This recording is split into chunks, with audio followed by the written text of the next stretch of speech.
Onthou, daar is altyd iemand wat jou identiteit wil wegneem en dit vir jou wegsteek.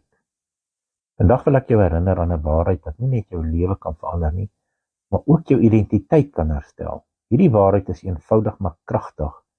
Jou identiteit lê nie in die wêreld nie, dit lê in God. En daar is iemand, die vyand, wat desperaat probeer om daardie identiteit van jou weg te vat en weg te steek. Kom ons begin by Jesus se woorde in Johannes 10 vers 10. Die dief kom om te steel, te slag en te verwoes. Ek het gekom sodat hulle lewe en oorvloed kan hê. Die duiwel se plan is om jou van jou God gegewe identiteit te beroof. Hy gebruik leuns, twyfel en vrees om jou weg te hou van die waarheid dat jy 'n kind van God is. Maar hoor wat sê Jesus in Johannes 1 van vers 12. Almal wat hom aangeneem het, aan hulle het hy mag gegee om kinders van God te word, wat uit God gebore is. Jy moet let op die woorde uit God gebore. Jy's nie net 'n aangenome kind nie. Jy's uit God gebore. Jy dra die DNA van jou hemelse Vader. Jy's geskape na sy beeld en gelykenis, Genesis 1:26 en 27.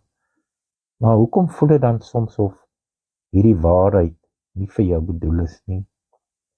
Onthou, daar was 'n tyd toe ons die identiteit deur sonde gesteel was. Ons het vergeet wie ons werklik is, maar dis presies hoekom Jesus aarde toe gekom het, om jou identiteit te herstel. Dis Lukas 19 ons leer, die seun van die mens het gekom om te soek en te red wat verlore was. Wat was verlore? Jou ware self, jou identiteit as 'n kind van God. Die wêreld probeer jou wysmaak dat jy gedefinieer word deur jou werk, jou foute of selfs jou verlede. Maar God sê anders. 2 Korintiërs 5:17 sê, as iemand in Christus is hy 'n nuwe skepsel, die ou dinge het verbygegaan, alles het nuut geword. Ons moet kennis neem van die duiwel se plan. Die vyand gebruik die wêreld se leuns om ons vas te vang. Hy wil hê jy moet jou identiteit soek in jou prestasies of in mense se goedkeuring. Maar die waarheid is dat geen werke jou kan red nie. Efesiërs 2 van vers 8 sê baie duidelik, uit genade is jy gered deur die geloof. Dis nie uit jouself nie, dis 'n gawe van God, nie uit werke nie, sodat niemand kan roem nie. Wat die vyand ook probeer doen is om jou twyfel oor jou verhouding met God te saai. Hy wil hê jy moet soos die Jode in Johannes 10 wees, wat nie kon glo dat Jesus en die Vader een is nie. Maar luister na Jesus se antwoord, ek en die Vader is een, in Johannes 10 vers 30. En weet jy wat, as jy in Christus is jy ook een met die Vader. Baie belangrik om te ontdek wie jy reeds is. En dis die kern van hierdie boodskap. Jy is reeds wie God sê jy is. Dis nie iets wat jy moet verdien nie, dis iets wat jy moet glo. Johannes 8:32 sê, julle sal die waarheid ken en die waarheid sal julle vrymaak. Maar onthou, dit begin by 'n keuse. Jy moet besluit om die leuns van die wêreld te verwerp en die waarheid van God te aanvaar.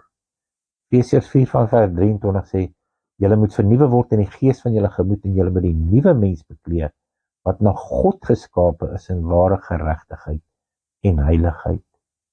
En jy moet besef dat jy's geroep. As jy ooit gewonder het of jou lewe doel het, laat ek jou verseker, God het jou geroep. Romeine 8 van vers 29 sê, die wat hy geroep het, het hy regverdig, en die wat hy geregverdig het hy ook verheerlik. Dit beteken dat jy reeds 'n plek in God se koninkryk het. Jy's nie hier per ongeluk nie. God het jou geskep vir 'n spesifieke doel, en hy wil jou gebruik om sy lig in hierdie wêreld te skyn. Maar jy moet 'n keuse maak. En vandag is die dag om op te staan en jou identiteit in Christus aan te neem. Moenie toelaat dat die vyand jou bedreig nie. Johannes 8:44 sê dat hy die vader van leuns is. Maar jy die waarheid aan jou kant. Kies vandag om in jou God gegewe identiteit te leef. Soos Paulus sê in 2 Korintiërs 13 vers 5, ondersoek julleself of julle in die geloof is. Stel julleself op die proef. Is julle nie seker van julleself dat Jesus Christus in julle is nie? Kom ons bid saam. Hemelse Vader, ons kom na U toe in die naam van Jesus met nederige harte. Dankie dat U ons geroep het, ons identiteit herstel het en ons vernuwe het deur Jesus Christus. Help ons om die leuns van die vyand te verwerp en om in ons nuwe self, ons nuwe identiteit te wandel. Laat die Gees ons lei om U wil te doen en U naam te verheerlik. Dankie dat ons U kinders is, gebore uit U liefde en genade. Dit met ons in Jesus naam. Amen. My naam is Paul en al ons boodskappe is op Facebook beskikbaar by Jesus Christus leef in jou. Deel asseblief hierdie goeie nuus en volg ons ook op TikTok en Instagram by Jesus Christus leef in jou.